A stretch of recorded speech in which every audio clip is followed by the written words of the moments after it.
Good night, everybody, and welcome once again to another Line Vibe Live podcast. I'm your host, Yuri Arman Kemp, here from the beautiful islands of the Bahamas, New Providence, the Bahamas to be exact. And it's been a great day today. It's a great August 16th, a Friday. Tonight we're having Goombay out there in downtown Nassau. So I may go and take a look at that when I finish the show. So I thank you for joining me again, once again, for another Line Vibe Live podcast. If you have not done so, please like, share, and subscribe to our Facebook, YouTube, and Twitch page. Please go to our Facebook page and like and subscribe to that as well, please, because we're trying to get lights up on that. They banned us, not banned us, but they haven't been allowed. We haven't been allowed to pay for any ads, and so we're trying to do this organically. So if you see this message, go to our Facebook, YouTube, and Twitch page, and click like, share, and subscribe as we try to bring you premium news content from the Caribbean and Central American region. A view from the bottom is what I would call it. They don't take us seriously. We want to take it there. We want to make our names known around the world that the Caribbean and Central America has talent. Okay, let's get straight into the show. I guess you guys have known that Nicolas Maduro in Venezuela, he's sticking in there. He's not going anywhere. And he's digging in his heels, and he's wrapping up his propaganda. And now he's calling for friends of the Eastern Caribbean to come and have rallies of support for his election win. Of course, you know, that election win, too, on July 28th is being disputed. The opposition in Venezuela claims that they have won 70% of the vote, and Nicolas Maduro is saying he's won 41%. No, he's saying he's won 52%, while the opposition has won 41%. And so, but he would not produce the actual vote ballots, the tallies. He wouldn't actually produce any information, any of the votes, any of the tallies, any of the vote counts to the independent commissioners and investigators to show that he's won, you know, the 52% of the vote in Venezuela. And so, what he set up solidarity committees around several Caribbean and Latin American countries and their embassies. And he wants them to come together on August 17th, that's tomorrow, and participate in planned rallies and other solidarity activities around these Caribbean countries and Latin American countries. So, this is reported on the Venezuelan television network Telesur. And so, you know, Nicolas Maduro is ramping up his propaganda machine, man. And he's not going anywhere. You know, it's just what it is, what we said a few nights ago, you know. He has to be dragged from power. And he's becoming delusional now. He's not delusional. He knows that he's wrong. He's just sticking in there, and he's just fighting the people there in Venezuela so they don't actually assassinate him. That's what's happening. He knows he's wrong. He's not crazy. He knows he's wrong. He's just trying to get away. He's just a criminal. He's just trying to get away with it. That's all. Then we have the second story tonight. Kelly Klein, Rootsman Kelly Klein, his sobriquet is Rootsman Kelly Klein, a Grenadian recording artist, hits out at the Calypso Monarch organizers in Grenada last week, but his fifth place finish in the Calypso Monarch competition. Klein, who was the defending Calypso Monarch from 2023, said that he's disappointed that he got a fifth place finish, and said that, you know, the organizers of the Calypso Monarch in Grenada were politically motivated, and they didn't like his song because it didn't pander to the administration of the day. He said the top the top two finishes in particular, they have had songs that praise the administration, and so that's why he's kind of pissed off with it. And while he made some other things, he told Caribbean Magazine Plus all this is on Caribbean Magazine Plus, by the way. So if you go to Caribbean Mag Plus and you read the story of Kelly Rootsman Klein, and you'll see exactly what he has to say. He also said that they did something that was kind of strange as well for this year of cultural activities. He said that the artists who qualified in the Independence song competition were automatically entered into the Calypso Monarch competition as well. And so it didn't give people enough time who weren't in the Independence song contest to actually prepare for this Calypso Monarch event. And so he's saying that the singers, the artists from the Independence Commission, the Independence celebrations, they were heavily subsidized by the government of the day. And so that was something that was last minute. So nobody knew about this, you know, this pre-qualification affair with the Independence celebrations. So it seems as Dickon Mitchell is playing some really silly games with the culture over there. And I don't know. My take is I believe Calypso should be about the moon on the ground. It shouldn't be politically motivated. Actually, most Calypsos, the best Calypsos, and Soca Song, and Rake and Scrape Song, if you're from the Bahamas, are songs that sing out about the cultural climate in the air of that country of that day. Anyone remember the song, Captain, the ship is sinking, Captain, the seas are rough? That was a song in Trinidad by an artist who was crying about, you know, the political and economic atmosphere in Trinidad at the time. Because at the time, I think, well, let's see who it was. Let me do my history. Sorry, one time. Captain, the ship is sinking. Song by Gypsy in Trinidad. 1986. Let me see. Captain, the ship is sinking. That came off the top of my head just then. I need to do a bit more of my Caribbean cultural history. I'll get better. They had a captain called Eric Williams, he said. 1986 Prime Minister. 1986 Prime Minister of Trinidad. That would have to be A&R. No, George Chambers. George Chambers, I think. Let me make sure. Captain, this ship is sinking. Yeah, it was George Chambers. Then it became A&R Robinson. And they were saying that Eric Williams, the song was roughly saying Eric Williams, he was the first prime minister of an independent Trinidad and Tobago, that he kept the ship steady, the oil reserves were steady, the oil revenues were steady, and all of a sudden they came George Chambers and A&R Robinson, the ship just kept on sinking. And, you know, it kept on going that way until Patrick Manning came to power. And then, you know, things started to pick up again. So, yeah. So, Captain, that's an iconic Calypso. That's what, see, my point is, forget my history, right? My point is, that's what Calypso is supposed to be. It's supposed to entertain and tell people about the climate on the ground and whatever country it is. It's not supposed to pander to the government of the day. Actually, it's supposed to be a cultural criticism. That's what Calypso is supposed to be. So, Gypsy does have a point. You know, and Kelly Roosman Klein does have a point, you know. And he said while he's disappointed, he's not going to stop, you know, making songs. Actually, I think he's going to make even more songs, more critical songs. Okay, on to another more serious subject. Jamaica's under a state of emergency right now for 14 days amid fears of escalating violence in the Clarendon parish after 8 people were killed last weekend. One of them a 7-year-old child in a mass shooting. 7 were killed in a mass shooting, including that 7-year-old child. Another one was killed in a separate incident off from Clarendon. So the country's under a state of emergency. And Andrew Holness is right there saying that, you know, you have to get this crime situation under control. But in the meantime, he's out there dancing and jigging with the Maroons. You know, he's pandering to the Maroons. Just the other day, he's dancing and shaking himself, you know. You know, I don't know what's wrong with these politicians. Why these politicians seem to be laughing and dancing and shucking and jiving at serious times, man? You just put a state of emergency on your people in the Clarendon parish because of high murder from a mass killing, a mass shooting, and you here dancing with the Maroons. That's not the time to dance. Time to be serious, man. At least let the people in Jamaica believe that you're serious and you're taking them serious. Don't start dancing and shaking and carrying on. You know, that's just giddy, man. Holness said this is an opportunity for the government to mobilize fully to have a serious focus on gangs. And you have there dancing and winding up yourself and chucking and jiving with the Maroons. You see, he also said, we cannot allow murders to be normalized in our country. Well, stop dancing and take the crime matter seriously. Dr. Horace Chang said that, you know, he wants to focus on Clarendon right now and stop any retaliation on murders. But in the meantime, though, police have actually shot the suspect in the mass shooting on Saturday that killed 7 people. They shot the suspect, so at least that should be an open and shut case. But you know, that's Jamaica. God knows what happened over there, right? And also we have to worry about Hurricane Ernesto that's making its way to Bermuda right now.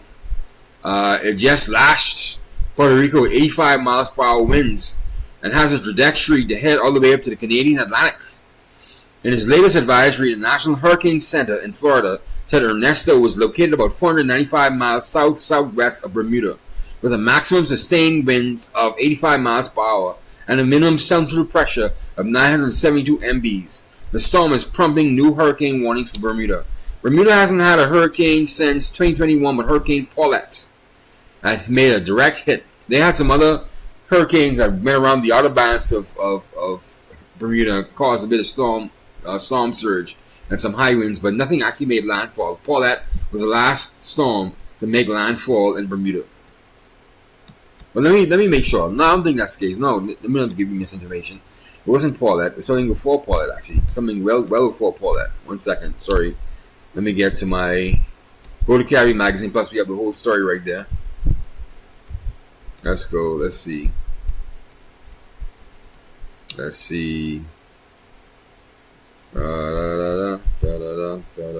not that story. Not that story. 1 second.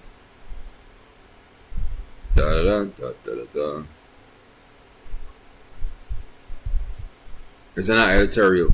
The editorial for Caribbean Magazine Plus. The last time Bermuda felt any form of hurricane was Hurricane Leo. It was Hurricane Leo's outer band in 2023, and the last time a hurricane made landfall was September 2021. I'll be right, but Hurricane Paulette, right? So yeah, it was September 2021. So now we're going into the most busiest season for the hurricane season. So the month of September is the busiest time for hurricane activity. So we have to be very, very careful. If you have not battened up the people in Bermuda, get your woods and supplies together. Actually, it's supposed to be over Bermuda right now, so maybe too late. So we just want to pray for the people in Bermuda right now. Hopefully they're going to, be very vigilant during Hurricane Ernesto. And no one's injured. But the big story happening around the region is this interview that Buju Banton did with the Drink Champs with Nori. There's a very popular podcast, Drink Champs, with a former rap recording artist, Nori. And Buju Banton just called Afrobeats a bunch of fuckery. Buju Banton said that this garbage, they have no music, no songs that actually uplift the African continent, despite, stealing the rhythm from the Jamaican diaspora and the reggae and dancehall. And he said that, Afrobeats is just, corny pop music, essentially. It has no substance to it. I'm going to play the video right now. That's been making around. So let's go straight to that video. Where he calls, Afrobeats fuckery. They have no music that actually uplifts the people in Africa. So let's play it right now. 1 second. A lot of culture vultures out there. We have sat and we have watched reggaeton taking music. Fuck with our music so hard and stealing our culture. I'm not knocking nobody, but you don't give us no respect, motherfuckers. Tell me one Afrobeat song that can uplift us. Uplift us, take us from Kenya is suffering. People of the young men of Kenya revolting. South Africa is in Sudan, South Sudan, you name it. But which one of these songs can I relate to for a peace of mind to tell me that I'm in the struggle and we are going to be better in the struggle, and even though the struggle is hard, we're going to overcome? Tell me, the greatest musician out of Africa was Fela Kuti, Lucky Dube from South Africa. We had Salif Keita, we have Youssou N'Dour, we have Baba Mal. Now, no one wanted to go beyond the pale of what those brothers was doing. I went to Africa in 1991 and I spent like 3 weeks constantly at the universities, baobab trees, educating people from Ghana, all over the continent about reggae music and dancehall. But I was happy when they came to their senses to realize that music is the bridge that's going to connect us. But what I was disappointed in, they didn't try to connect with Jamaica, the roots. They connect with everyone else except us. You talking about Afrobeats? Yes. Okay, continue. Sorry. So they connected with everyone else except us. But when you look at what they're doing, their music is not free in Africa. It's fuckery. I didn't know what this music need to free Africa. If I'm all the way in Jamaica and my country and my people fight for free your continent with world sound and power, and you have the ability now and all you're singing is fuckery, you don't sing a song to free Africa all now. So you need them bringing this to the forefront of your mind, but we desire more from them. You want the money? Go get it. But what's going to be said about you later on and your posterity? It didn't make any impact. So reggae music still stands predominant. It is still the king's music. Yes. Tell me one Afrobeat song that can uplift us. Uplift us, take us from Kenya is suffering. People of the young men of Kenya revolting. South Africa is in Sudan, South Sudan, you name it. But which one of these songs can I relate to for a peace of mind to tell me that I'm in the struggle and we are going to be better in the struggle, and even though the struggle is hard, we're going to overcome? Tell me. You know what? So, I don't think I can. Reggae music. Right. Listen. Right. And you still expect us to kowtow and act like we take something from you? This is the king's music. Your music shall come and it shall go, because it's nothing to do with soul. It has nothing to do with building energy. Our music is time marker. You can remember when you went to your first date, when you had your first sex, when you marry your wife, when you go to the first dance. It's time marker, because it's the king's music. Yes.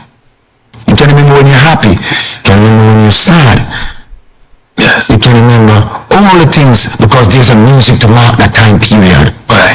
But everyone wants to take from reggae. You want to ostracize us. On the pace, Afrobeat is from Africa, but the influence, you know what I mean? But I'm sure that Afrobeat artists will say to you, oh, Afrobeat has nothing to do with Jamaica. And we say to them, our music has everything to do with Africa. Right.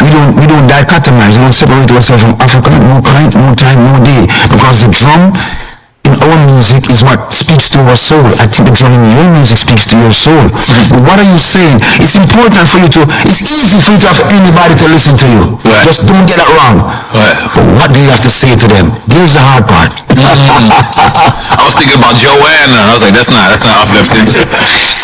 I was like, maybe I should close my mouth here. It's easy for you to have the masses to listen to you, but what will you say to them? You know, we've gone from people singing about the freedom that they desire, people singing about the hope of their nation rising to the apex, the hope of their people and the young men in realizing that this is a great nation and they need to take the bull by the horn, to someone to people who want to plunge us back 45 years, 55 years to where it was peons. Now, if you look in sub-Saharan Africa, we see Africa rising up. The brain of Africa has become awakened from Niger go right through. So we cannot continue the trajectory like we don't know who we are. Right. And our music cannot continue to be uninspiring.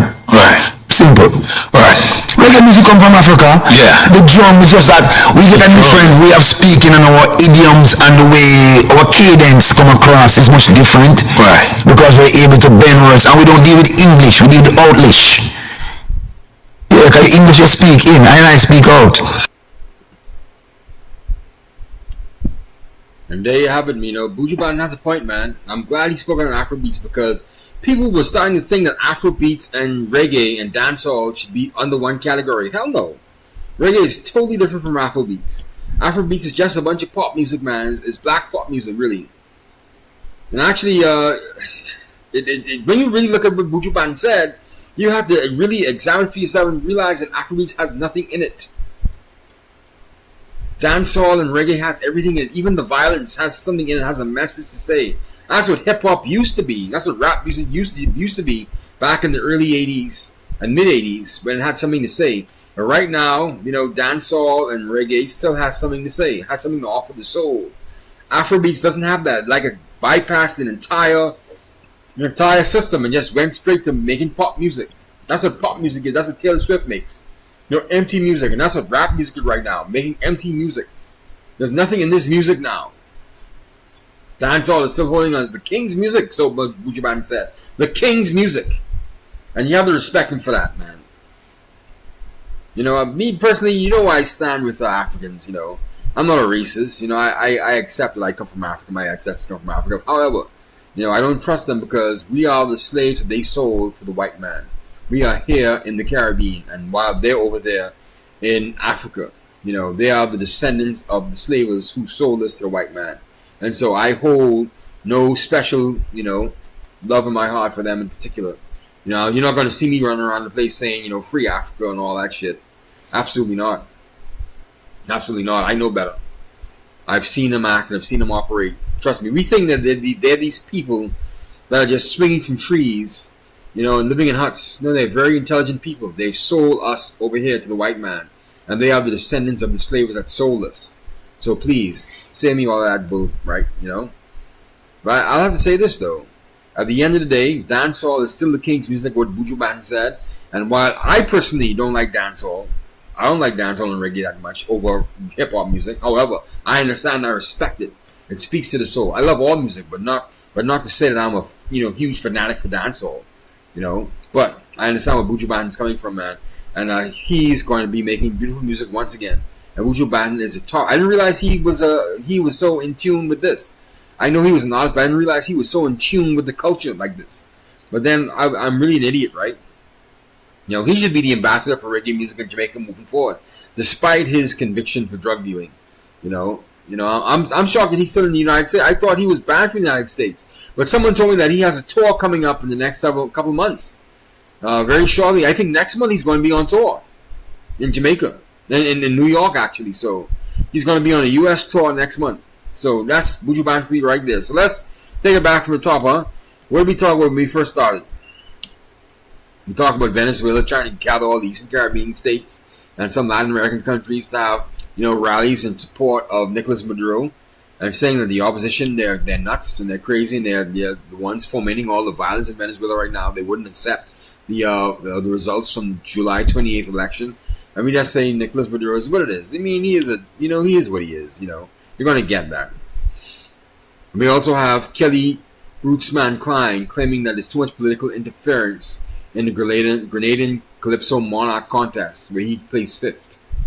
And he said that all the judges, were handpicked by the Decon Mitchell administration. So that's what he levels against the Decon Mitchell administration. And he says that, people from the Calypso Monarch that happened last week, they were handicapped because they were supposed to have produced music also from the Independence celebration back in May. And so he said that those artists who submitted to the Independence celebration in May, they had special preference to enter into the contest. He said this is the first time they've ever done this. And all the songs were just praising, the Decon Mitchell administration, which is foolishness. Calypso was supposed to be something that's supposed to be expressive, was supposed to speak about the cultural condition of the country of that day. Much like how Buju Banton was talking right now. Don't talk fuckery. Tell the truth in your Calypso. Let people understand what's going on. That's what Calypso is all about. So, then we also have Jamaica now under a state of emergency in Clarendon Parish after 8 people were killed last weekend. 7 at one time at a shooting, at a birthday party actually. And a 7-year-old boy was shot as well outside that, birthday party massacre. 7 people were shot in the Clarendon Parish, and that's why for 14 days now, Jamaica will be under a state of emergency. Meanwhile, Andrew Holness, the Prime Minister, all around the place dancing with, the Maroons, and he's dancing, he's shaking up himself, having a good old time, while the country's blood is on the ground, while the blood of the people is on the ground. And he's over there dancing and carrying on while he has to issue a state of emergency because of the crime is out of control. Why are politicians like this? Why are they so removed from average everyday feelings and sentiments? Are they that psychopathic? Anyway. Then we also have Hurricane Ernesto that's making its way to Bermuda. It should be in Bermuda right now, actually. It just lashed Puerto Rico as well. And the last time Bermuda had a hurricane was Hurricane Paulette in 2021, September 2021. And so right now, they're going to be experiencing hurricane force winds right now. And so we just have to pray for people of Bermuda. Hopefully that doesn't linger on over Bermuda for any length of time, like how Dorian did in 2019 to the Bahamas and Abaco and Grand Bahama. And they say Ernesto is supposed to go straight up to the Canadian Atlantic as well. It will move straight up to the Canadian Atlantic, straight north. So it's going to go over Bermuda, heading straight north. So we just have to pray for people in Bermuda. Hopefully they'll be okay. Hopefully some people will touch base with us and let us know how they're feeling over there in Bermuda. And we'll take it from there. And we also talk about, Buju Banton, complaining about Afrobeats. Our Afrobeats really is just garbage. They won't make any music that uplifts anybody. It's just a bunch of poppy, good music. I like the music in Afrobeats, I like the song, I like the bounce. But when you really peel on what Buju Banton said, they offer nothing to the soul. They don't speak to the soul. It's just empty music. It's just sound for the time being. Just pop music. And he has a point right there. So, I just want to thank you guys for joining me again for another Line Vibe Live podcast. If you have not done so, please like, share, and subscribe to our Facebook, YouTube, and Twitch page. That's Line Vibe 77. That's Line Vibe and the number 77 at Facebook, YouTube, and Twitch. Please go to our Facebook page and click like to our Facebook page, please. We're trying to get that up again. So hopefully we can start, getting more interactive with our people around the region. So thank you once again for joining me for another Line Vibe Live podcast. This is your host, Yuri Arman Kemp, here from the Bahamas. And we'll see you again next week, Friday. Let's get out of here.